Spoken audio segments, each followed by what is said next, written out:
Hello, this is our finance class, students at St. George's University. Meet Group 1, Leonard, Istiak, Micah, Wadi, and me, Colleen.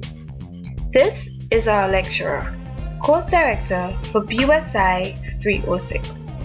She appointed in class a group assignment, but this assignment was no ordinary assignment in comparison to the previous ones.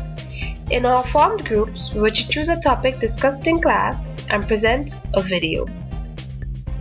Coming up with a topic to present was way harder than it seemed. We considered future value, the cash budget, you name it, but the easiest part seemed the hardest. Coming down to the last straw and last few hours of our decision making, we quickly pulled our ideas together and came up with one mutual decision: depreciation. The outline of this video is to understand tax depreciation procedures and the effect of depreciation of the firm's cash inflows. An old saying in finance is, cash is king. Cash flow, which is considered the lifeblood of the firm, is the primary ingredient in any financial valuation model. Whether an analyst wants to put a value on an investment that the firm is considering, or the objective is to value the firm itself, estimating cash flow is central to the valuation process. For tax and financial reporting purposes, businesses generally cannot deduct as an expense the full cost of an asset that will be in use for several years. Instead, each year, firms are required to charge a portion of the costs of fixed assets against revenues. This allocation of historical cost over time is called depreciation. Depreciation deductions, like any other business expenses, reduce the income that the firm reports on its income statement and therefore reduce the taxes that the firm must pay.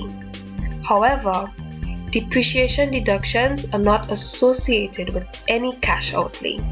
That is, when a firm deducts depreciation expense, it is allocating a portion of an asset's original cost, which the firm has already paid for, as a charge against the year's income.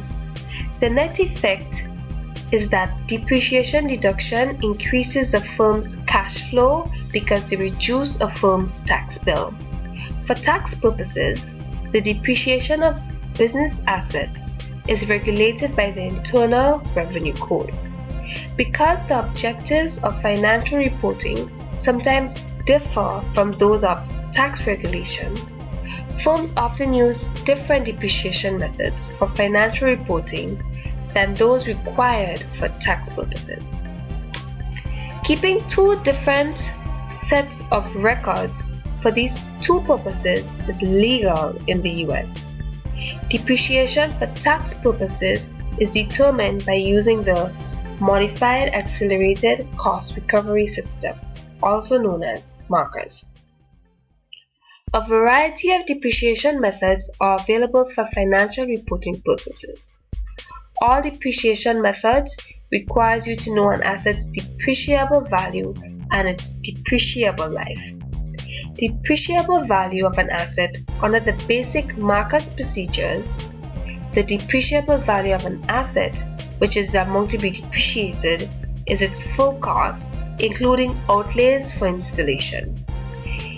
Even if the asset is expected to have some salvage value at the end of its useful life, the firm can still take depreciation deductions equal to the asset's full initial cost.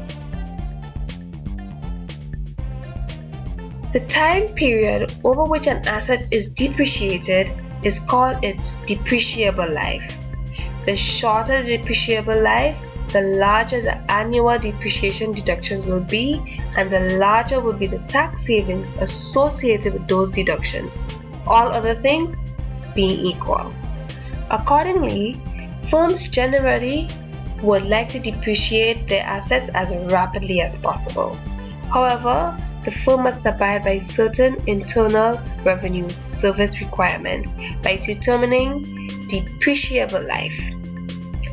The marker standards, which apply to both new and used assets, require the taxpayer to use as an asset's depreciable life the appropriate marker's recovery period. There are 6 markers recovery periods: 3, 5, 7, 10, 15, and 20 years, excluding real estate. It is customary to refer to the property classes as 3, 5, 7, 10, 15, and 20-year property.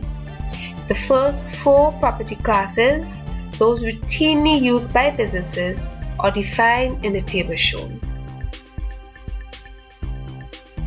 For financial reporting purposes, companies can use a variety of depreciation methods such as straight line, double declining balance, and sum of years digits.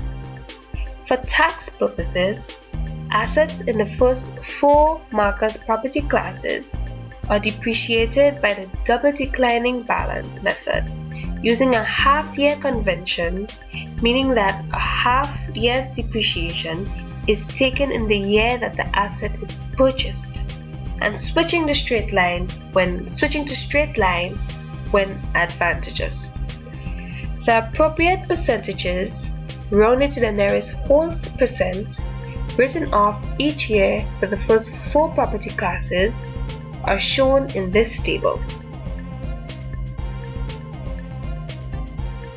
Rather than using the percentages in the table, the firm can either use straight line depreciation over the asset's recovery period with the half-year convention, or use the alternative depreciation system.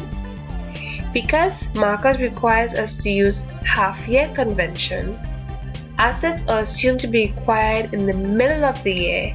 Therefore, only 1/2 of the first year's depreciation is recovered in the first year. As a result, the final half year of depreciation is recovered in the year immediately following the asset's stated recovery period. In the table shown, the depreciation percentages for an N-year class asset are given for years. For example, a 5-year asset is depreciated over 6 recovery years.